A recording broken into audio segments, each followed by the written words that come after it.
I'm usually told how happy I am. Is this a new Marilyn, a new style? No, I'm the same person, but it's a different suit.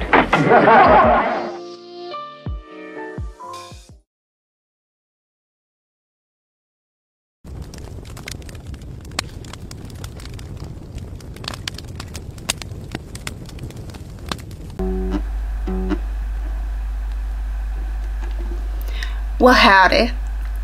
Welcome to this here video where I'm gonna tell you why I really hate westerns.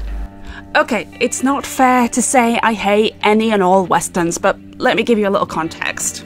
When I was but a wee little Hannah, my dad was and still is a big Wild West fan, which means I got to watch a lot of westerns. And I mean, a lot. Sure, that does mean I got to see some of the greats. Two Mules for Sister Sarah, The Magnificent Seven, which then led to us watching The Seven Samurai. And it was nice watching telly with my dad. But it also meant I have watched a lot of the dregs. The 50s and 60s was the big boom for westerns. Westerns were big money makers, so Hollywood made a lot.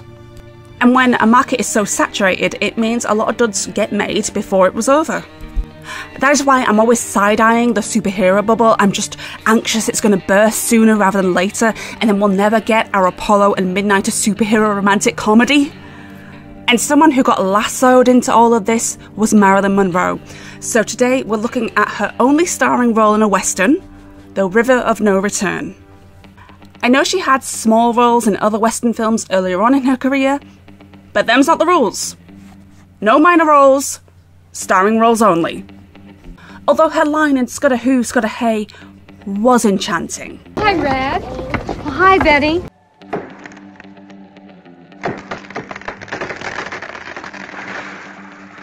Well, that's me done for the day.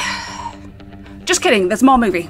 This is Matthew, played by Robert Mitchum, our hero? And he starts off this film by having to pick up his son from the nearby trading post after the passing of his mother.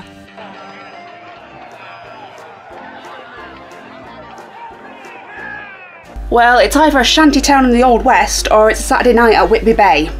But I don't see why the kid needs his dad so much. He's only been there for a short time and he's already got himself a job. Would you like to shoot at something taller?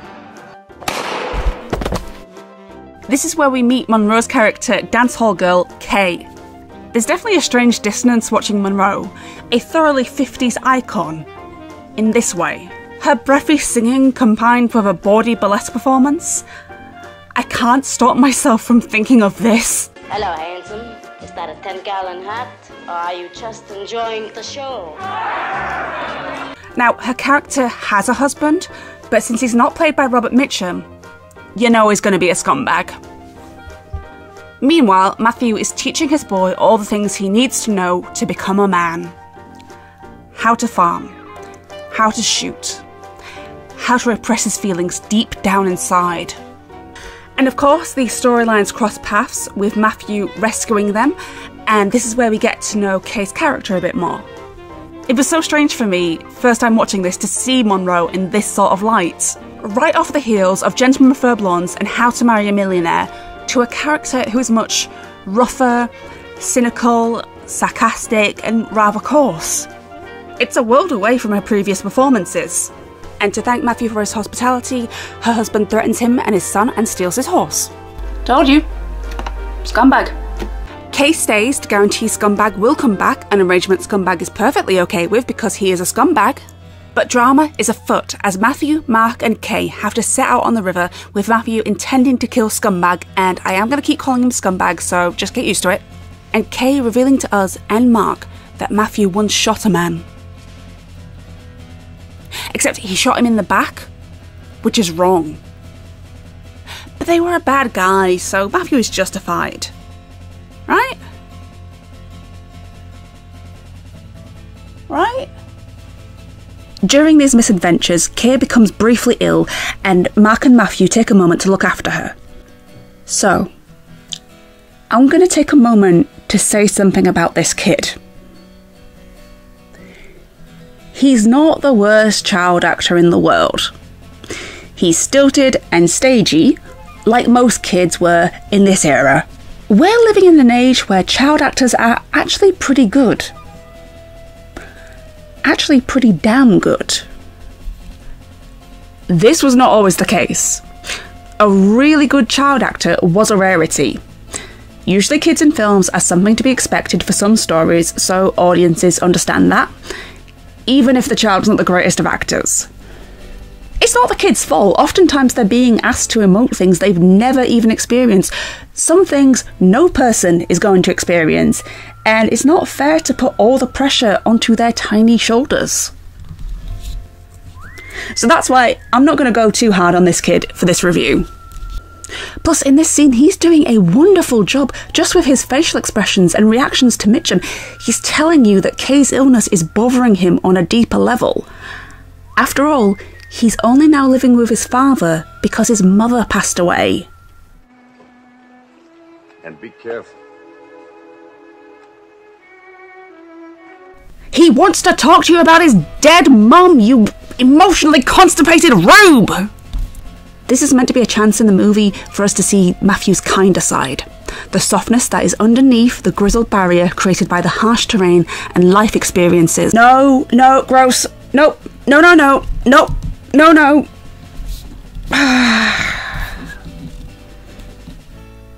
Was that really necessary? It's interrupted by a big cat, and I know which hungry predator I'd risk being around. By the standards of the Western genre, Matthew is absolved of this action when we find out that Kay is not married to Scumbag, and their relationship is more on the level of a business agreement with some level of affection, but not love. So don't worry, folks. He hasn't put his hands on another man's property. In fact, Matthew takes every opportunity to remind her she's the opposite in his eyes. He is constantly, in a roundabout way, referring to her as a tart, somehow finding the high ground with which to look down at her. Because it's moral to shoot a man in order to survive, but it's not to sell your sexuality to a crowd willing to pay money in order to survive. And the final threat that they have to overcome comes in the form of marauding natives. I haven't talked about this element just yet. Yes, I have been avoiding talking about it, but let's confront it now. When I was watching these films with my dad all those moons ago, I would quickly learn that when the indigenous people would arrive on screen, they were the bad guys. They were pretty much always portrayed as a horde, unorganised and wild, as savage and ferocious as the terrain itself. Wanderers who know nothing about living on the land beneath their feet. So they don't deserve it anyway. We'll fight them. We cleared this land, son. It's ours. Yeah! Oh, wait, no you didn't. Eventually, I got to recognise this movie trope and how it rewrote history by painting the indigenous people as the savage native. They do make it to the town that Scumbag has run off to. Kay tries to tell some home truths to the fellas that either one or both of them are not walking away from this confrontation. But this is a Western and we've got to have our last act showdown. And just when Scumbag gets the upper hand,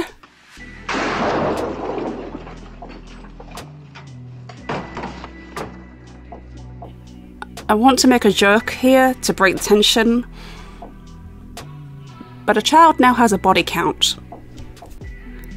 It was one of the first times in a Hollywood movie that a blood squib was used and definitely makes the moment more visceral. Boy pops like a water balloon. And for all the flack I've given this movie so far, the scene right after the shooting is really impactful. Each moment is full of emotion. Matthew staring at Mark and Kay through the doorway, little Mark rushing to his father's arms, and Kay walking past them both to the local saloon, looking back briefly before entering to submit herself to a life of a performer, whether that's what she wants or not. No exposition, just a wonderfully acted moment. Then Matthew bursts into the saloon, picks Kate up like a sack of potatoes and hauls her off to join him and Mark on their unproductive dirt farm. I appreciate that in certain other circumstances, having Robert Mitchum throw you over his shoulder to take you home with him wouldn't be so bad. Problem is, he's playing the character Matthew. In fact, it ends with Kay symbolically throwing away her dancing shoes. Which is just ridiculous. At the beginning of all this, out of the 4 of them, she and the kid were the only ones making any actual money. Okay, new headcanon. When they were chased off the farm at the beginning, the indigenous people there then went to work on actually getting the land to yield crops. 1, because they would probably have the knowledge and experience to make that happen. And 2, because Matthew is just pig ignorant and he didn't know what he was doing. That's why that horse wasn't being cooperative with Mark, because Matthew didn't know that's how you ploughed a field and had never done it before.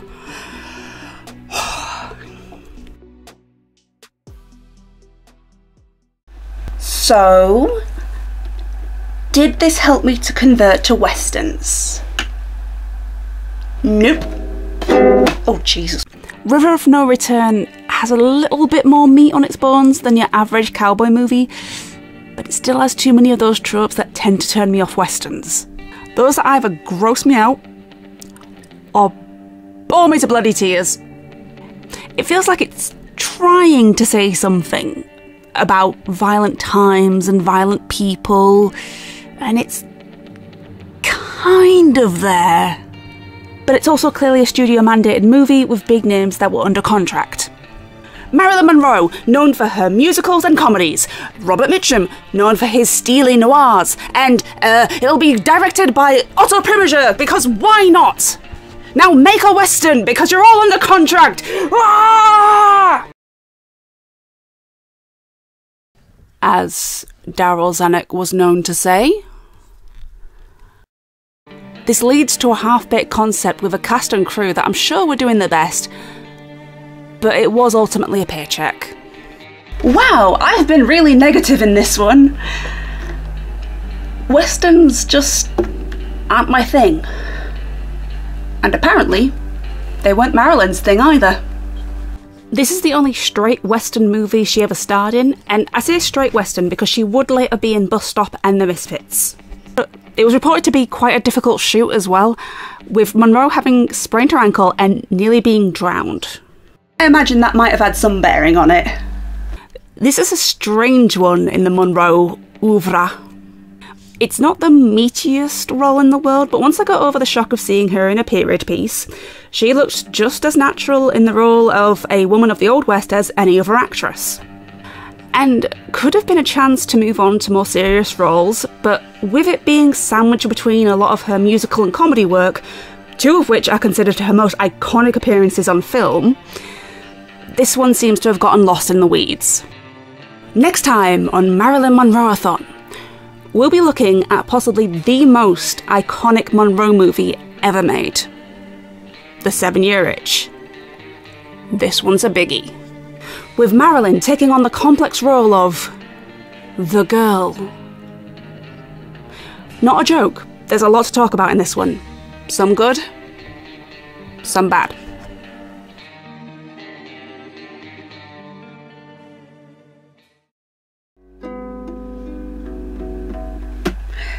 I feel like a teacher. I feel like a teacher at primary school.